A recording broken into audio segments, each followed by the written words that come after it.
You think of yoga, you think bending and twisting the body and all kinds of physical processes. We need to understand, this is very misunderstood, because in the West, when the science of yoga came from the East to the West, it became so commercialized in the marketplace that, and you know, people in the West, everything has become about the body, hasn't it? You want to look good, that's fine. But look at the advertising that we have.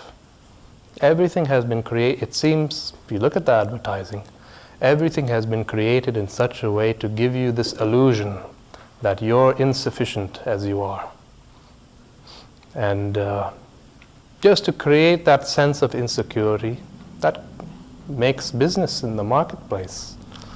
So similarly with yoga, a similar thing has happened. It's now become in the West all about the body.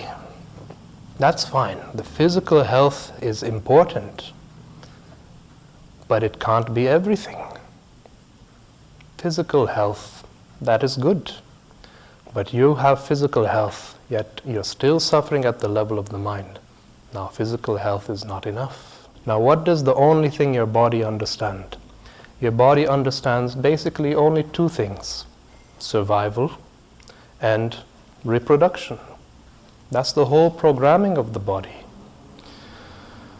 So, this is how all the other animals are living. If you take a look at this, their whole life, it's basically limited to just these two dimensions, either survival or reproduction. Now, once you're born into this life as a human being, now survival and reproduction is not enough for human well-being.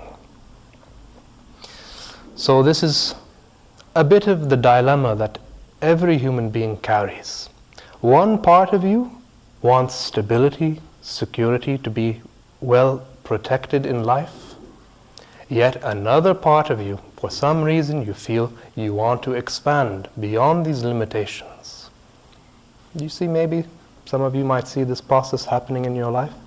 You invest so much time, effort, and energy into making your life secure, but yet at the same time something within you is telling you that, okay, this is not enough.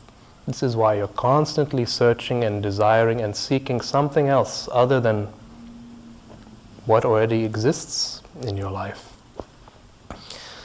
So one part of what this process is just to create a state within the mind and within the body, not so that you can attain human well-being, but simply to remove the obstacles which are preventing human well-being from flowering.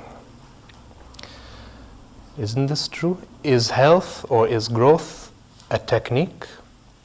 Look at the whole of nature.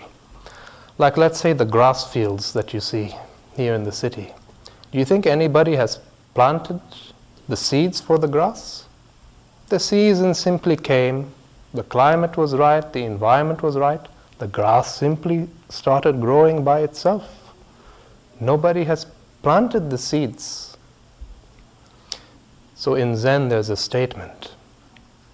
This is what a quality of a meditative awareness is. It says, sitting silently, doing nothing.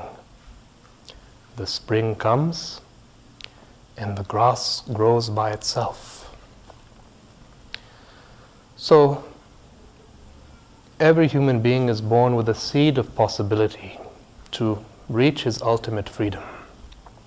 All that we're doing in the spiritual process is you're just taking the seed, putting it in the soil, with the right amount of care, with the right amount of water, in the right climate, in the right sunlight, with the proper amount of attention.